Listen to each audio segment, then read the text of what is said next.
Salut les amis de Sant Humour et Diversion Parfaite, que Dieu vous bénisse. Et si nos urines avaient de l'avenir pour notre agriculture?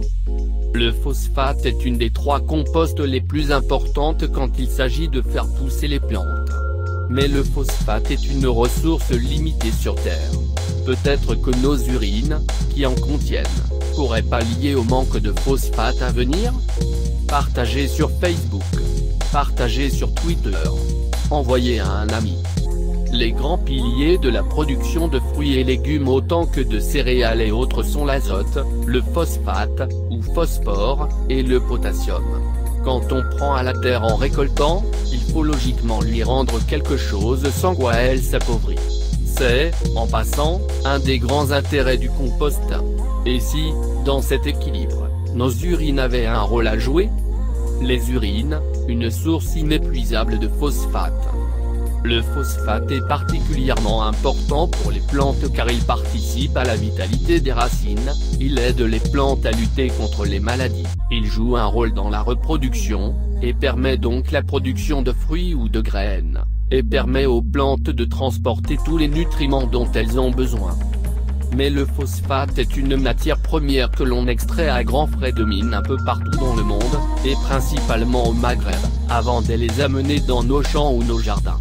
Si on imagine facilement que le bilan carbone d'un tel fonctionnement n'est pas des plus positifs, le problème le plus urgent est avant tout qu'il s'agit d'une ressource limitée. En effet, le pic de production mondiale est prévu pour 2033, soit dans à peine 15 ans. Commençons à penser à la suite. Nos urines, l'or agricole de demain? Car oui, nos urines contiennent du phosphate.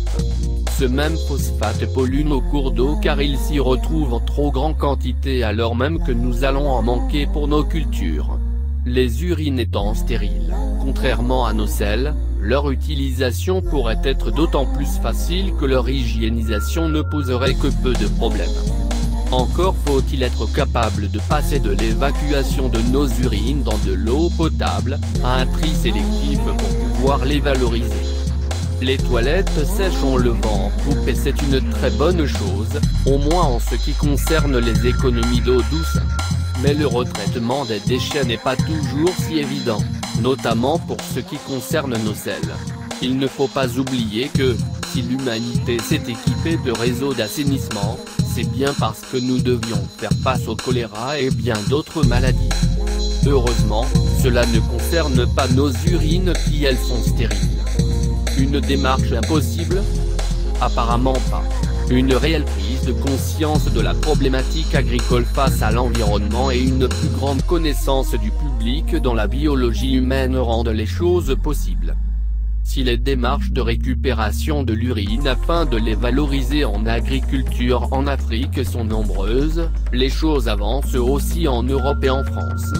Des urinoirs mobiles sont commercialisés à Paris, une entreprise française a inventé des toilettes publiques transformant directement l'urine en engrais, une entreprise zurichoise commercialise un engrais pour lequel elle collecte l'urine dans de nombreux immeubles équipés spécialement. Au final, avec une ressource durable disponible en grande quantité pour un marché mondial énorme, pas si étonnant que cela intéresse. Merci d'avoir regardé cette vidéo et n'oublie pas de les partager.